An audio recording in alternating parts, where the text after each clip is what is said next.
Daylight, my MVVs, welcome.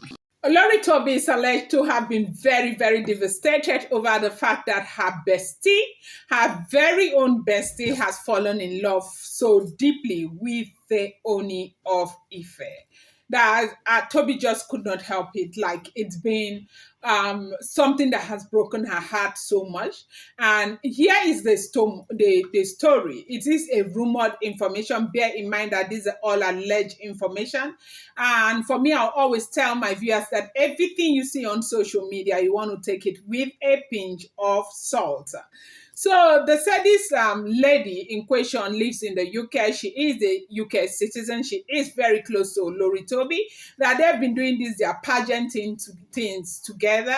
Even though in this their pageantry stuff, Toby has been more successful than her, but they've been very, very close. And they say on the day that somebody put a call across to Toby to find out if Toby will be willing to marry a king, and Toby said, why not?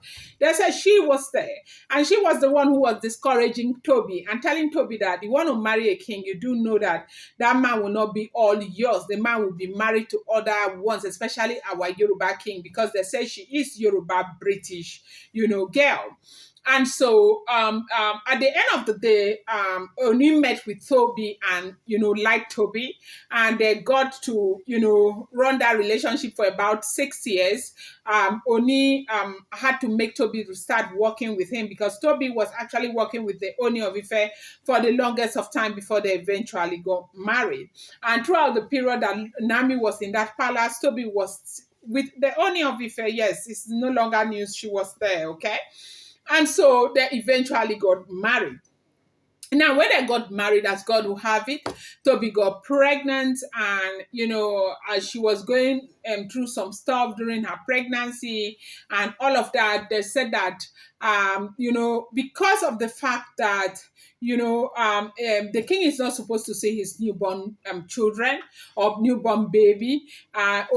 Toby had to exit palace at the time to go to her family house, pending when the house would be furnished for her, and then succeeded in buying a house in Ikoyi for Toby, where Toby is staying right now, and allegedly.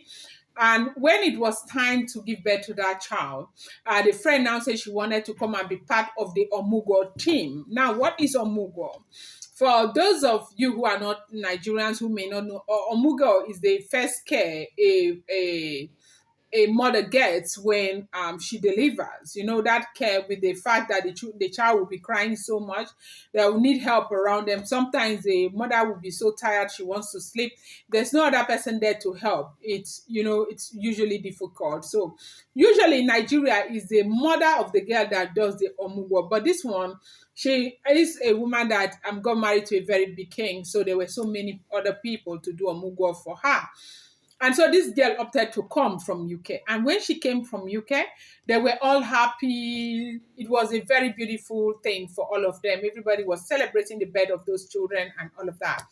But then something happened. That most times she was very uncomfortable, and she would go first. The first thing that happened was they said somebody had called Toby from Ile-Ife and said they saw the friend, that girl that they saw in the house in Ikoyi, that they saw the girl in Ile-Ife, that she had entered Ojeja Mall to shop for some things. And Toby was like, "What? Why would she be in Ile-Ife without telling me?" And they said when Toby approached her, and she said no, she didn't go to Ile-Ife, that she went to a place that is close to Ile-Ife to go and see her aunt. Okay, so that was it, and Toby didn't think, maybe they say maybe the person looks like her, and that was it. Then because Toby is not able to see Ooni of Ife is not able to see her right now.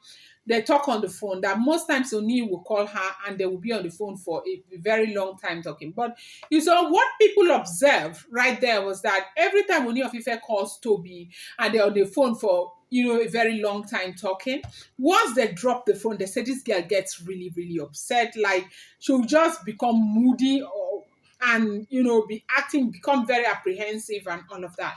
But I didn't know what the problem was. And it went on and on. It was Toby's younger sister who said that this girl is acting weird, that she does not understand what's making the girl act like that. But they said Toby didn't see it as anything, okay?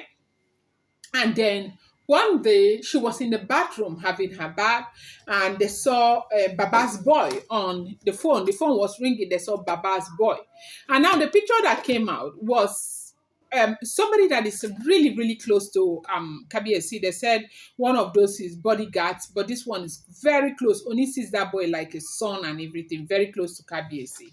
And they were surprised that that lady saved that number inside her phone, Baba's boy. And how did she get the number? Why is she communicating with the with that man without the consent of Toby? Because she's right there in Lagos with Toby and all of that. These things are, happen without, So because of that, the sister, Toby's sister, who had been, suspicious the entire time, allegedly began to be suspicious of the girl. Not She was just suspicious that there's something funny about this girl. There's something this girl is doing that is not right, that we need to know. And they went on and on and on and on. And then what happened? Let me just cut the long story short. He said one day they were in their lobby having snack and everybody was gisting, they were laughing and all of that.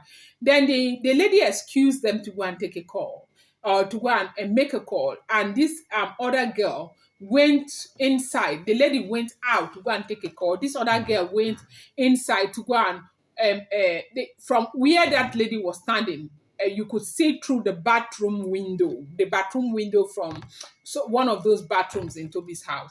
And they said it was Baba Kabiesi that the girl was calling. Allegedly, I'm not there, okay? Uh-huh. It was Kabiesi that this girl was calling and asking Kabiesi how they will see. I'm trying to make an appointment with Kabiesi and asking if Kabiesi has seen what she sent and, that she would really like to see Kabiesi again, that it's been long, the last time they saw and all of those things. And that was when Toby's sister got to know that all this drama that has been going on has got to do with Kabiesi. This girl has an interest in Toby's husband. That's somebody's bestie. You know something about this bestie thing? I think that a lot of women should be very, very careful. I know that yes, with Toby, anybody the bestie thing, sometimes when you're very happy, then are not necessarily happy that you are happy. That is it. And when this girl was able to find out that it was Kabiesi this person was talking to, all hell was let loose. Toby said, "Are you serious? Are you for real? How dare you? How dare you? You came from London. I have accommodated you. I've seen you like my best friend. I confide in you and everything. How dare you?" You say this is one thing I keep talking about. When people say, why are these women marrying Ooni of Ife? Proximity is power. Ooni of Ife is a powerful king. A lot of women want to identify with the Ooni of Ife. And Ooni of Ife, you can't take it from him that he is a clean man. He is a handsome man. He is wealthy. And besides, they say he is a very good man. Because for everything we hear on social media, if everything we are hearing is true, which king will tolerate some of these excesses that we have been hearing about? Which king? Nobody. It's only Ooni of Ife. Ooni of Ife happens to be that one king that bloggers would drag like a passionable generator. Have you seen him say or do anything? That is the kind of king he is. He's a very kind-hearted man. They said one time they brought this issue of bloggers to the Ooni of Ife. He said that they are using it to train their children to school. And that was what I heard. I see bloggers who sit down and talk so poorly about the Ooni of Ife. And that's not my business, but I feel like it's not fair. But he is a good man. So now you see why a lot of women want to marry him, why they want to be with him. And they said Toby has been devastated, like so angry with this girl. Angry with this girl that they said Toby dragged the girl, jacked the girl. Like, what the heck? Who asked? What do you mean? How dare you? They said Auntie did not deny you. Auntie said, because on one of those occasions where they had a conversation, they said she was telling Toby and the sisters that she would be marrying a king very soon. And Toby said, okay, congratulations. Welcome to our world, okay? Like, Toby didn't know that this king that she is envisaging to get married to, it's the Ooni of Ife. And so basically these women just throw themselves at the Ooni of Ife because they want to be with him. And that was exactly what happened. They said the woman was so devastated. But wait until I tell you how this whole thing happened. From what I am hearing, allegedly, the rumor I heard, how it got to that point where she was able to communicate with Kabiesi so freely. I'm going to bring it in the next video. I appreciate you so much. Thank you.